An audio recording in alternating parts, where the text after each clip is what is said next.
Sir, ನಮ್ಮ ಹೆಸರು ವಿಜಯ್ ಕುಮಾರ್ ಅಂತ, ನವ ಕರ್ನಾಟಕ ಸ್ವಾಭಿಮಾನ ರಾಜ್ಯ ಉಪಾಧ್ಯಕ್ಷರು. ನಾನು ಮೀಡಿಯಮದಲ್ಲಿ ಕೇಳ್ತಕ್ಕಂಥ ವಿಷಯ ಏನಪ್ಪ ಅಂದರೆ, ನಮ್ಮ ಸೆವೆಂತ್ ಡೇ ಅಡ್ವೆಂಟೀಸ್ ಅಂತ ಹೆಸರು ಹೇಳ್ಕೊಂಡು ಲೂಟಿ ಹೊಡ್ಕೊಂಡು ಬಹಳ ವರ್ಕರ್ಸ್ಗಳಿಗೆ ಕರ್ನಾಟಕ ಪ್ರಾಂತ್ಯದಲ್ಲಿ ಅನ್ಯಾಯ ಆಗ್ತಾಯಿದೆ.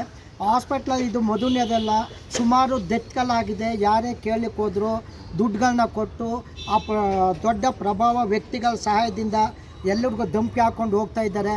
ನಾವು ಹೋಗಿ ಮಾತಾಡ್ಲಿಕ್ಕೆ ಹೋದಾಗ ನಮ್ಮ ಮೇಲೆ ಮೋಸದಿಂದ ಕುಟ್ಕೊಬಂದಿದ್ದೀರಾ, ಗಲಾಟೆ ಮಾಡಿದ್ದೀರಾ ಅಂದ್ಬಿಟ್ಟು ನಮ್ಮ ಮೇಲೆ FIRಗಳು ಹಾಕಿದ್ದಾರೆ.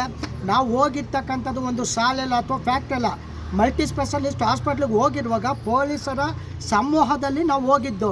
ಒಂದು ವೇಳೆ ನಾವು ಕುಟ್ಕೊಂಡು ಹೋಗಿ ಗಲಾಟೆ ಮಾಡಿ ಧಮಕಿ ಆಗಿತ್ತೆ ಅಂದರೆ ಅಲ್ಲಿ ಅವರು ಅರೆಸ್ಟ್ ಮಾಡ್ಬೋದಾಯಿತು. ಅದರಿಂದ ನಾವು ಕೇಳ್ಕೊಡೋದು, ನಮ್ಮ ಕರ್ನಾಟಕ ಪ್ರಾಂತದಲ್ಲಿ ನಮ್ಮ ಕನ್ನಡ ವರ್ಕರ್ಸ್ ಸೆವೆಂತ್ ಅಡ್ವಾನ್ಸ್ ಅನ್ಯಾಯ ಆಗ್ತಿದೆ. ಸುಮಾರು 4-5 ವರ್ಷದಿಂದ ಸಂಬಳಗಳು ಕೊಟ್ಟಿಲ್ಲ, PFಗಳು ಕೊಟ್ಟಿಲ್ಲ, ತುಂಬ ತೊಂದರೆಯಲ್ಲಿ ಅನುಭವಿಸ್ತಾ ಇದ್ದಾರೆ. ಹೊರ ರಾಜ್ಯದವರ ಸೇರಿಸ್ಕೊಂಡು ಇಲ್ಲಿ ಕರ್ನಾಟಕ ಪ್ರಾಂತದಲ್ಲಿ ಸೆವೆಂತ್ ಅಡ್ವಾಂಟೇಜ್ ಲೂಟಿ ಹೊರತ್ತಿದ್ದಾರೆ. ನಮ್ಮ ಕರ್ನಾಟಕದಲ್ಲಿ 60% ಕನ್ನಡ, 40% ಹೊರ ರಾಜ್ಯದಂತಿರುವಾಗ 99% ಹೊರ ರಾಜ್ಯದವ್ರು ಹಾಕ್ಕೊಂಡು ಲೂಟಿ ಹೊಡಿತೆ.